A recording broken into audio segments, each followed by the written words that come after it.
서울시 관악구 남곡동의 한 작은 교회에 가면요, 일면 베이비박스라고 이야기하는 아기 상자가 있습니다. 아주 특별한 상자가 이 교회에서 운영되어지고 있는데, 한마디로 말해서 버려진 아이들을 보호하기 위해서 만든 시설입니다. 여러분 보시면 벽을 뚫어가지고요, 그래서 저기에 아이를 맡기고 띵동 하고 누르면 바로 안 나온대요. 조금 있다가 시간이 좀 지나고 나면 그 아이를 확인하고 키우는 거예요. 다시 말해서 정상적으로 아이를 낳아서 키우지 못하는 그런 부모가 그 저곳에다가 아이를 맡기는 그런 상자이죠. 그런데 실제로 1년에 이 베이비박스 아기 상자 안에 버려지는 아이가 무려 150여 명이나 된다고 합니다. 이 교회에서 2009년부터 이 사역을 시작하셨는데 지금까지 버려진 아이가 1,700여 명 가까이 돼요. 놀랍죠. 대부분 미혼모가 낳은 아이들입니다. 정상적으로 그 아이를 키우지 못하는 상황이어서 특히 10대 아이들이 아이를 놓고 어떻게 할 방법이 없어서 그래서 이곳에 맡겨 놓거나 아니면 장애가 있는 아이들, 그래서 더 이상 키울 수 없는 여러 가지 어려움 중에 있는 아이들이 이곳에 맡겨진다고 합니다. 그렇게 베이비박스에 버려진 아이들을 이 교회에서는 정성껏 돌보고 키우고 그래서 다른 기관에 맡기기도 하고 때로는 입양을 보내기도 한다라고 합니다. 그런데 여러분, 이런 안타까운 일은 오늘 이 시대에만 있었던 것이 아니라 오늘 성경에 나오는 이 수천 년 전 이집트 나일강에서도 동일하게 일어난 사건이 있었습니다. 바로 부모에게 버림받은 나일강에 버림받아야 했던 바로 모세가 그 주인공입니다. 물론 모세가 버려진 건 베이비박스의 아이들처럼 이 모세의 부모의 잘못으로 인해서 그를 떠나보낸 것이 아닙니다. 정확히 말하면 시대의 불운 때문에 모세는 그 나일 강가에 버려질 수밖에 없었다라는 것이지요. 역사에 따르면 요셉이 죽고 난 다음에 280여 년이 지난 후에 모세가 태어났습니다. 그런데 출애굽기를 보면 모세가 태어날 무렵 뭐라고 성경은 기록하느냐? 요셉을 알지 못하는 새 왕이 애굽을 다스렸다, 그렇게 표현하고 있습니다. 사실 이집트의 정통 왕조는 함족 출신의 바로 이 왕조입니다. 그런데 요셉이 총리 대신으로 세워질 그때에는 이 정통 이집트 왕조가 잠깐 맥이 끊기고 셈족 계통의 이 힉소스 왕조가 세워진 시기였습니다. 그래서 어쩌면 이 요셉이라는 이방의 한 사람이 총리가 될 수 있었고, 그리고 또 그 가족들을 후대할 수 있는 그런 배경이 되지 않았나 역사학자들은 그렇게 기록하고 있습니다. 그런데 이 힉소스 왕조가 무너지고 다시 이 함족 출신의 정통 이집트 왕조가 이 나라를 다스리기 시작하자 이스라엘 백성들을 다시 학대하기 시작했다라는 것입니다. 바로 이런 배경을 성경은 뭐라고 압축하고 있느냐?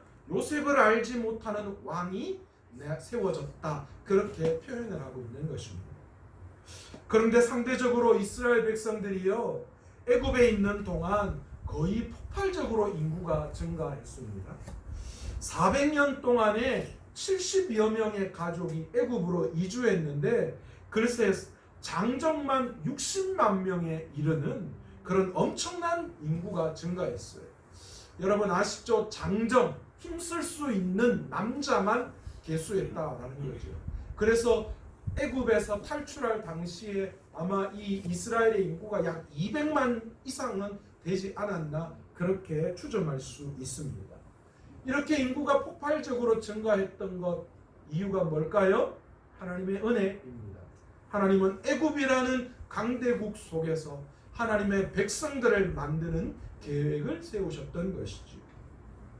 그런데 상대적으로 애굽 왕조는 이런 히브리인들의 수적 증가를 경계하고 억제하기 시작했습니다. 그래서 그들을 노예로 삼았고, 그리고 그 노예인 히브리 민족에게 고된 노역을 시키기 시작했습니다.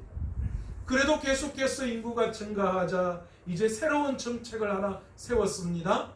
히브리 민족의 아이 중에 사내 아이가 태어나면 죽여라 라고 하는 그런 엄청난 명령이 그 시대에 내려졌습니다. 이런 시대적 상황 속에 태어난 사람이 바로 모세입니다. 이렇듯 역사를 보면 시대를 잘못 타고난 사람들이 참 많은 것 같습니다. 제가 볼 때 우리 교회도요, 우리 장로님들이나 우리 권사님들 여기 계신 분들 보면 참 좋은 시대에 태어났으면 한 자리씩들 다 하셔야 할 분들인데 시대를 잘못 타고나서 좀 그렇지 않나 이런 생각도 들기도 합니다. 우리나라에도 이런 시대를 잘못 타고난 그런 사람 한 사람이 있습니다. 많겠지만 그 중에 저는 다산 정약용 같은 사람이 시대의 불운하가 아닌가 그렇게 생각됩니다. 아시다시피 이 정약용은 모든 학문적인 부분에 아주 뛰어난, 모든 학문을 섭렵한 그런 사람 중에 한 사람이었습니다. 특별히 실학을 집대성한 조선 후기의 최고의 학자였습니다.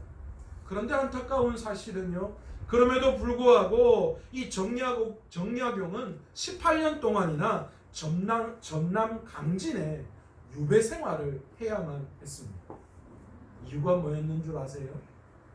당시 조선은 당파 싸움이 한창이었는데 정약용이 태어날 그 당시에 서인이 집권하고 있는 시대에 정약용은 뭐로요? 남인의 집안에서 태어났다라는 거지.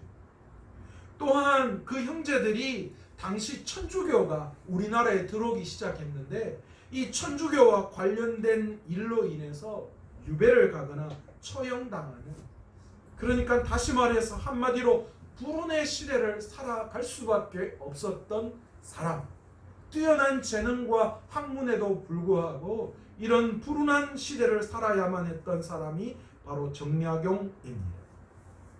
정약용도 그렇고 모세도 그렇고 우리 모두는 시대를 잘못 타고난 사람들을 꽤 많이 우리 주위에서 볼 수 있습니다. 그런데 한편으로 저는 이렇게 생각했습니다. 우리 중에 그러면 시대를 잘 타고난 사람은 얼마나 될까? 별것 아닌데 시대를 잘 타고나서 훌륭한 사람들이 된 사람은 그럼 과연 얼마나 있을까라는 거죠. 부산에서 제가 사역할 때 원로 목사님께서 저한테 그런 말씀을 하신 적이 있습니다. 본인께서 개척할 당시에는 교회에 십자가만 붙이고 지붕만 얹고 가만히만 깔아놔도 사람들이 몰려올 때였다라는 거예요. 지금으로부터 약 한 50년 전 이야기입니다. 주일학교도 마찬가지였대요. 아이들에게 사탕 하나만 주고 오라고 하더라도, 아니면 주일학교에서 선생님들이 율동을 가르치고 찬양을 가르치고 하는 그것만으로도 아이들이 주일학교에 넘쳐났다라는 거예요. 실질적으로 목사님이 사역하실 때 주일학교 아이들이 1000명 가까이 왔대요. 그러면서 저에게 그런 이야기 하시더라고요. 내 때는 참 이렇게 부흥도 맛봤는데 지금 시대는 그렇지 않다라는 거예요. 지금 시대의 목회 환경은 너무너무 힘들고 어렵다, 그런 말씀을 하셨습니다. 저도 동의는 하지만 또 한편으로 제 마음속에 그런 생각이 들었습니다. 그때 목회한 선배 목사님들, 그러면 다 목회적으로 성공하셨는가? 그렇지 않더라는 거예요. 반면에 이 어려운 시기에 목회하는 이 후배 목사들이 목회하는 이 시기에 모든 목사님들은 목회적으로 전부 다 실패하느냐? 그렇지 않더라는 것이죠. 모세 역시도 마찬가지인 것 같습니다. 과연 모세도 좋은 가문에서 좋은 환경 속에서 태어났다면 과연 이스라엘을 애굽에서 탈출하여 하나님이 명령하신 그 가나안 땅으로 인도하는 그 진정한 믿음의 리더로 과연 위대한 지도자로 세워질 수 있었겠는가라는 것이죠. 모세가 아마도 히브리 부모 밑에 정상적으로 자라났다면, 그리고 나일강가에 버림받지 않았다면, 어쩌면 그는 히브리의 한 노예로 평생 애굽에서 살아야만 하는 그런 인생을 살았을 수도 있다라는 것이죠. 혹 우리 가운데 이런 생각 가지고 계신 분들 아마도 다 계실 거예요. 저도 그랬어요. 좀 더 좋은 환경 속에서 태어났다면, 또 지금 내 상황을 바라보면서 어쩌면 내 인생은 왜 이러나, 내 인생은 왜 이렇게 구질구질하고 초라하기 짝이 없나, 그런 생각 다 해보신 분들 계실 거예요. 왜 하필이면 이런 환경 속에 태어나서 이런 힘든 것을 경험해야 할까? 왜 하필이면 이런 시대에 태어나서 이렇게 어렵고 힘든 삶을 살아야 할까? 누구나 한 번쯤은 자신의 처지와 상황, 그리고 시대 탓을 다 해보셨을 거예요. 그런데 여러분, 분명한 사실 한 가지가 있습니다. 우리의 인생의 성공 여부는 환경이나 시대에 달려있지 않다라는 것입니다. 우리의 정체성은 어떤 시대에 어떤 환경 속에서 누구의 자녀로 태어났느냐가 아니라는 거예요. 여기에 달려있지 않다라는 것입니다. 모세가 태어난 때는 분명 비극적인 시대였습니다. 노예로 태어나면 평생 노예로 살아야 했고, 게다가 그 당시 남자아이로 태어났다면 생명을 부지할 수 없는 그런 상황 속에 있었습니다. 지금 우리 시대도 그런 것 같습니다. 소위 금수저, 흙수저니 해서 가난한 가정에서 태어나면 평생 가난한 가정으로 생활할 수밖에 없는 시대죠. 도시 빈민의 아들로 태어났다면 평생 그 도시 빈민의 굴레를 벗어날 수 없는 시대가 오늘 이 시대인 것 같습니다. 개천에서 용난다라는 말은 옛말이에요. 요즘은 절대로 그런 일 일어나지 않는다라고 하잖아요. 개천에서 용나는 시대는 끝났다라고 이야기합니다. 오늘 본문은 바로 그런 시대예요. 시대와 환경에 따라서 운명이 결정되어지는 그 시대에 레위 지파의 두 젊은 남녀가 만나서 결혼한 이야기를 다루고 있습니다. 그런데 성경은 이 젊은 이 두 사람의 사랑 이야기를 전하면서 그가 누구인지 전혀 처음에는 밝히지 않고 있다라는 거예요. 레위 지파의 누구가 결혼해서 누구와 결혼해서 누구를 낳았다, 이렇게 분명하게 소개하고 있지 않습니다. 왜냐하면 그들의 존재 자체가 지금 그 시대에는 뭡니까? 의미가 없는 그런 시대였기 때문입니다. 또 아이를 갖게 되었으나 전혀 행복한 임신이 아니었습니다. 게다가 아들을 낳았습니다. 아들을 낳음에도 불구하고 전혀 기뻐하지 않았어요. 저희 아버지가 예전에 저를 낳고는요, 동네 사람들이 저희 아버지 발걸음을 보고 뭐라고 이야기했느냐, 아이고 저 집 아저씨 날아다닌다, 그런 이야기했대요. 왠지 다 아시죠? 딸만 저희 어머니 때에 딸만 8, 우리 어머니가 딸 2, 그리고 저를 낳았어요, 아들. 그러니 저희 아버지의 발걸음이 날아갈만 하잖아요. 그런데 전혀 이 시대에 남자아이로 태어났다, 기쁜 소식이 아니었다. 물론 처음에는 숨겼습니다. 그 아이가 너무너무 잘생겨 보였대요. 이건 동의할 수 없어요. 아가 잘생겨 보여 얼마나 잘생겼다고. 그죠? 그러고 지 아는 다 잘생겼어요. 저도 우리 애 둘이 있지만 어렸을 때 너무너무 이쁘고 잘생겨 보이더라고요. 근데 지금 이제 뭐 10몇 살 중학생 다 되고 옛날 사진 보니까 냉정하게 지금 보니까 진짜 못났더라고요. 어이구 야를 뭐 왜 이쁘다 했노, 그렇게 생각되더라고요. 그런데 그때는 진짜 예뻤어요. 너무너무 세상에 이런 아가 어딨노, 그 생각 들더라고요. 모세도 그랬던 것 같아요. 부모의 눈에는 그 아이가 너무 소중하고 귀하게 여겼어요. 그래서 그 아이를 어떻게 했습니까? 숨겼습니다. 그러나 더 그 아이가 자라가면서 더 이상 숨길 수가 없는 상황이 되었습니다. 그래서 하는 수 없이 모세도 베이비 박스의 아이들처럼 아이 상자에 부모가 버리는 것처럼 모세도 그 아이들처럼 나일강에 버려질 수밖에 없었다는 것입니다. 모세의 부모는 눈물로 모세를 갈대 상자에 담아 나일강에 띄웁니다. 아무리 미워하려고 해도 그것은 아들을 버린 그런 행위에 불과했던 것 같습니다. 원치 않는 임신을 한 미혼모가 아이를 베이비 박스에 두고 가듯 모세의 부모 역시 그렇게 아들을 갈대 상자에 담아서 나일 강가에 버리는 것입니다. 물론 그렇게라도 아들을 살리기 위한 것일 수 있습니다. 하지만 누가 봐도 모세가 타고 있는 그 갈대 상자는 완전한 절망의 상자요, 버림받은 상자입니다. 이 순간 모세의 부모의 마음은 어떠했을까요?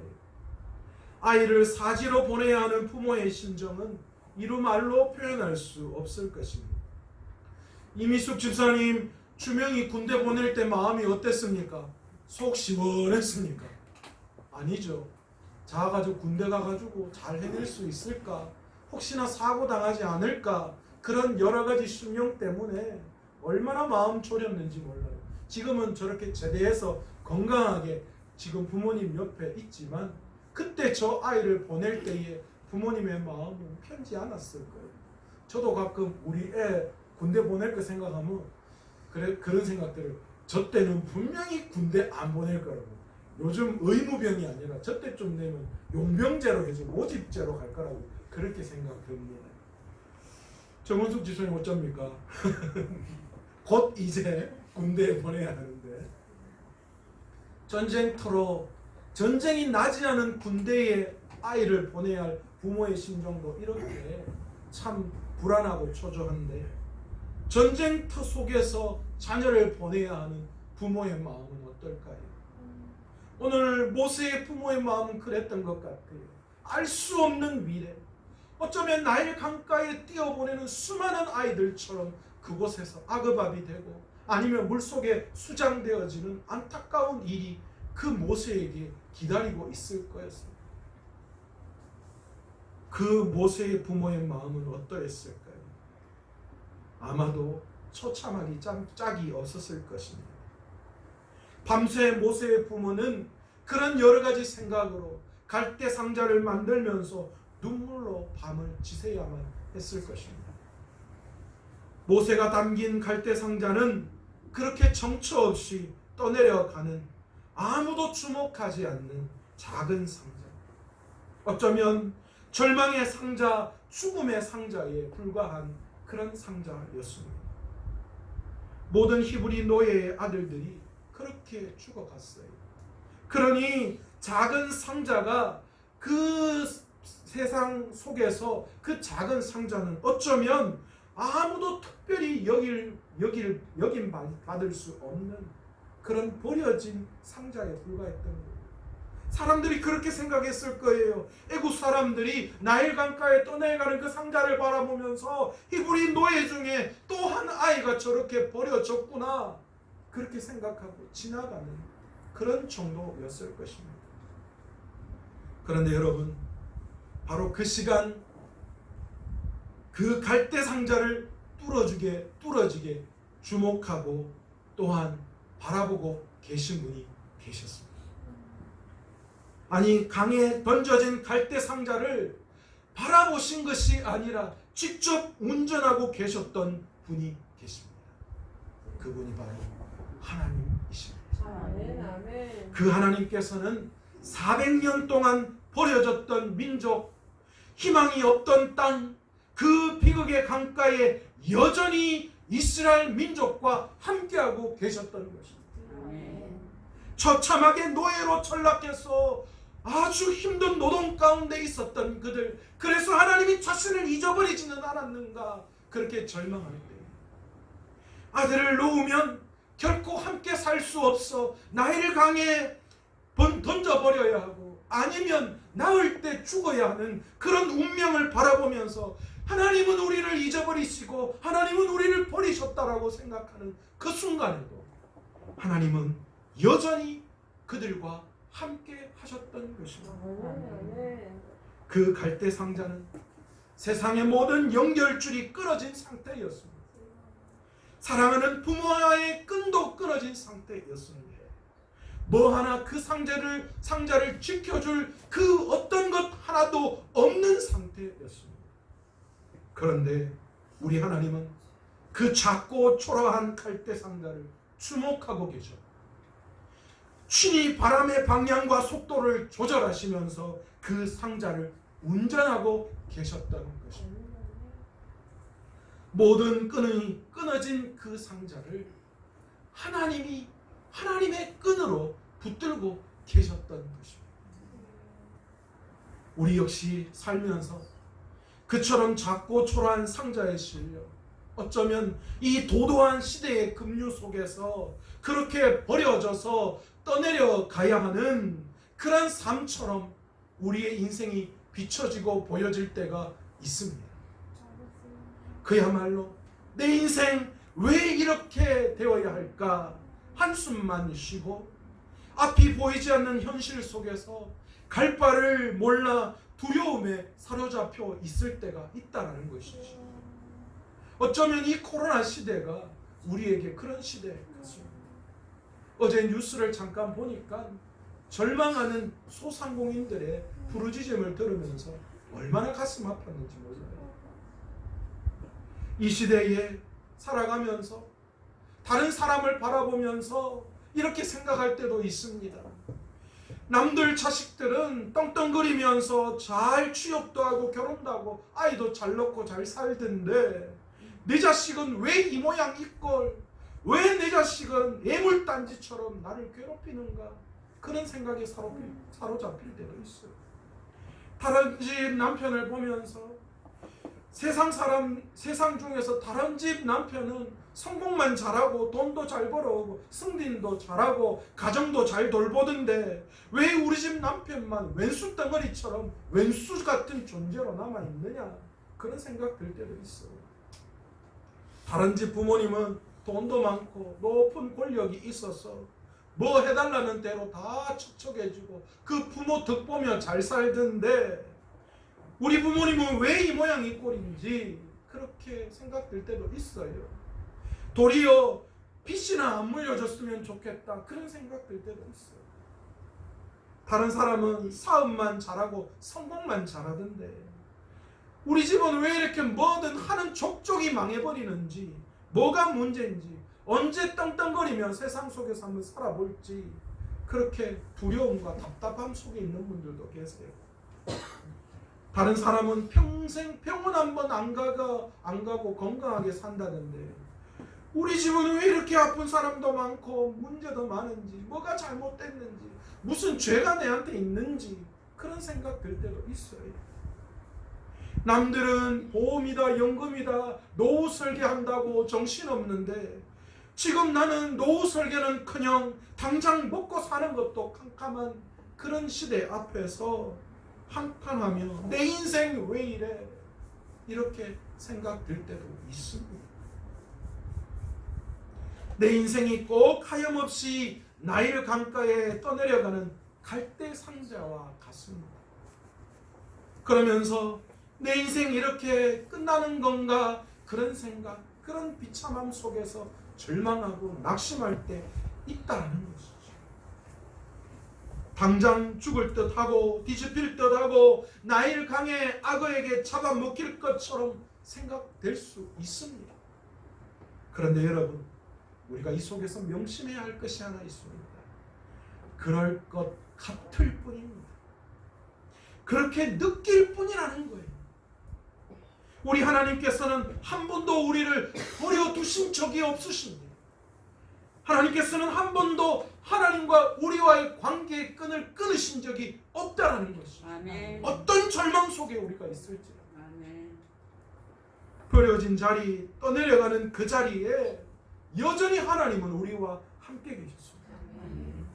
하나님이 우리와 함께 계십니다. 이것이 복음입니다. 아멘. 하나님이 우리와 함께 계시고 우리는 그것을 찬양을 통하여 예배를 통하여 고백하는 것, 그것이 우리가 드려야 할 예배인 거죠. 아멘. 아멘. 오늘 시간 우리가 드려야 할 예배가 무엇입니까?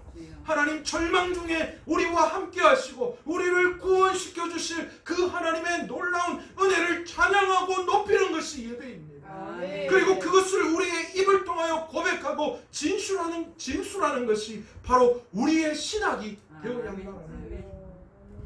어렵지 않은 이런저런 이야기가 그런 게 신학 아니에요. 어떤 화려한 어떤 것들을 동원한 그런 것들이 예배가 아니에요.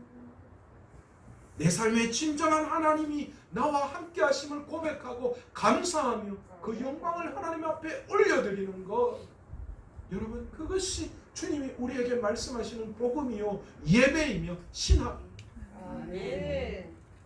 하나님이 주목하시는 갈대상자는 아무도 건들 수가 없습니다. 하나님이 운전하시는 갈대상자는 절대로 버려진 것이 아니고 표류하는 것이 아니었습니다. 우리 스스로가 우리 인생 왜 이래? 라고 하지 않을 수 있는 절대적인 이유가 여기에 있습니다. 우리 주님이 나와 함께 하시기 때문에. 아멘. 독일의 나치 히틀러 정권에 항거하다가 형장에 이슬로 사라진 독일의 유명한 신학자 본회포라는 목사님이 계십니다. 이분이 감옥에 있을 때 자신을 괴롭혔던 질문 중에 하나가 있었습니다. 바로 나는 누구인가? 라는 질문이었습니다. 실제로 이 본회포 목사님이 옥중 서신을 통하여 이렇게 이야기하신 적이 있습니다. 나는 누구인가? 사람들은 내가 좁은 감방에서 걸어 나올 때에 마치 자기 성에서 걸어 나오는 영주와 같이 침착하고 활기차고 당당하다라고 말한다. 또 사람들은 내가 불행한 나날들을 견디면서 마치 승리에 익숙한 자와 같이 평화스럽게 미소 지으며 자연스럽게 잘 견딘다라고 말한다. 나는 정말 그런 사람인가? 세상에 갇힌 새처럼 불안해하며 갈망에 지쳐 숨 쉬는 것도 힘들어하며 아름다운 색조와 꽃과 새소리를 갈망하고 부드러운 말과 인간적인 친근함을 그리워하고 기도하는 것과 글 쓰는 것에도 지쳤고 무기력하게 모든 것에 작별을 구하고 싶어하는 바로 그런 사람. 나는 그런 사람입니다. 그렇습니다. 본회포 목사님도 그 감방에서 또 죽음 앞에 놓여있는 자신의 삶을 작은 새와 같이 떨고 죽음 앞에 두려워하는 자였음을 고백했습니다. 그런데 이 본회포 목사님은 그렇게 마무리 짓지 않았다는 거예요. 그는 이렇게 고백합니다. 하지만 내가 누구이든 오 하나님 당신은 아십니다. 아멘. 나는 당신의 것입니다. 아멘. 무슨 말입니까? 목사님이 끝까지 자신의 길을 갈 수 있었던 것은 자신의 정체성을 하나님 앞에서 발견했기 때문입니다. 세상 속에서 외적인 조건과 환경 속에서 나는 어떤 사람인가 라고 생각하면 비참하기 짝이 없지만 그러나 그럼에도 불구하고 이 본회포 목사님은 세상 시대적 환경이 아니라 하나님의 말씀 앞에 하나님의 서 있는 자신과의 관계 속에서 자신의 정체성을 발견했다는 거예요. 그러니 여전히 하나님이 자기와 함께 하셨고 자기를 버리시지 않으시는 분이십니다. 아멘. 그리고 자기를 계획해 나아가신 분이심을 깨닫게 되었다. 아멘. 나이덕 시인의 빨래는 얼면서 마르고 있다라는 시가 있습니다. 그 시가 이렇게 시작해요. 이를테면 고드름 달고 빳빳하게 벌서고 있는 겨울 빨래라든가 달물이 진 밤하늘의 희미한 별들, 그것이 어느 세월에 마를 것이냐, 또 언제나 반짝일 수 있는 것이냐고 묻는다면 나는 대답하겠습니다. 빨래는 얼면서 마르고 있다고. 희미하지만 끝내 꺼지지 않는 게 세상엔 얼마나 많으냐고 말입니다. 상처를 터뜨리면서 단단해지는 손등이며 얼어붙은 나무 껍질이며 거기에 마음끝을 부비고 살면 좋겠다고, 아니면 겨울 빨래에 작은 고기 한 마리로 깃들여 살다가 그것이 마르는 날 나는 아주 없어져도 좋겠다고 말입니다. 사랑하는 우리 귀한 마산서문화교회 성도 여러분, 한없이 약하고 초라한 자신의 모습 때문에 실망하고 좌절하지만 넘실대는 나일강의 파도가 삼켜버리지나 않을까, 내 인생이 뒤집히지나 않을까, 염려가 봇물과 같이 밀려오는 시간에도 하나님은 우리를 주목하고 계신다라는 사실을 바라볼 수 있는 저와 여러분 되시기를 원합니다. 아멘. 그리고 우리 하나님은 말씀하십니다. 내가 너를 지명하여 불렀나니 너는 내 것이라. 아멘. 그래서 우리는 하나님 앞에서 비로소 나를 발견하게 됩니다. 그리고 뚜벅뚜벅 우리의 길을 걸어갈 수 있게 되는 것입니다. 아멘. 그렇습니다. 나의 정체성은 세상 가치관 속에서 발견되는 것이 아니라 하나님 앞에서 발견되는 것입니다. 나는 세상 물결에 떠내려가다가 망할 존재도 아니고 아무렇게나 떠밀려가다 끝날 존재도 아닙니다. 절망 속에 있고 낙심 속에 있고 금방 내 인생이 뒤집혀서 어떻게 될 수 없을 것 같이 보이지만 우리 하나님은 여전히 나와 함께 하시고 나를 인도하시고 나를 이끄시는 분이시다라는 것이죠. 하나님 앞에서 우리의 정체성을 확인하면 이 하나님의 계획하심이 보이게 되는 것입니다. 그리고 희망을 갖게 되는 것이죠. 나는 하나님의 거룩한 목적을 위해 세움을 받은 존재입니다. 이 사실을 믿고 꿋꿋하게 남은 우리네 삶을 살아갈 수 있는 저와 여러분 되시길 간절히 축원합니다. 아멘. 코로나 이 시대가 너무 힘들고 어려운 게 사실입니다. 목회하는 저도 그렇고 세상 속에서 믿음을 지켜야 할 여러분도 마찬가지인 것 같아요. 너무너무 힘들고 어렵습니다. 절망할 수밖에 없고 낙심할 수밖에 없는 것이 사실입니다. 그러나 세상적인 모든 연결줄이 끊어진다 하더라도 우리 하나님의 연결줄은 끊어지지 않습니다. 아멘. 아멘. 놀이동산에 부모와 자식이 놀러를 가면 사람이 많으면 많을수록 부모는 자식의 손을 절대 놓지 않습니다. 더 꽉 잡습니다. 자식은 놀이동산의 놀이기구에 정신이 팔려서 그곳으로 뛰쳐나가려고 부모의 손을 놓을지라도 그 부모는 결코 그 손을 놓지 않고 더 굳건하게 붙듭니다. 오늘 이 시간, 이 어려운 시기에, 이 절망의 시기에, 이 낙심의 시기에 우리 하나님은 더욱더 우리의 손을 붙들고 계시는 줄 믿습니다. 아멘. 그러기에 오늘 이 시간 우리에게 주어진 삶, 하나님 앞에서 우리의 정체성을 발견하고 우리에게 주어진 하나님의 거룩한 그 목적대로 우리가 걸어가야 할 그 길을 한 걸음 한 걸음 내디디며 걸어갈 수 있는 저와 여러분 되시기를 원합니다. 아멘. 그렇게 걸어갈 때에 하나님이 나를 통하여 이루시는 그 일들이 반드시 일어날 것이고 고난과 역경 뒤에 하나님은 반드시 그 고난과 역경을 이긴 자에게 하나님의 놀라운 은혜와 사랑을 채워주시는 분이신 줄로 믿습니다. 아멘. 그 은혜 가운데 그 은혜를 바라보며 오늘도 하나님 앞에서 여러분들의 정체성을 발견하고 믿음의 길을 걸어갈 수 있는 저와 여러분 되시기를 간절히 축원합니다. 아멘. 오늘 이 시간 나의 안에 거하라 찬양하면서 기도의 자리로 나아가기를 원합니다.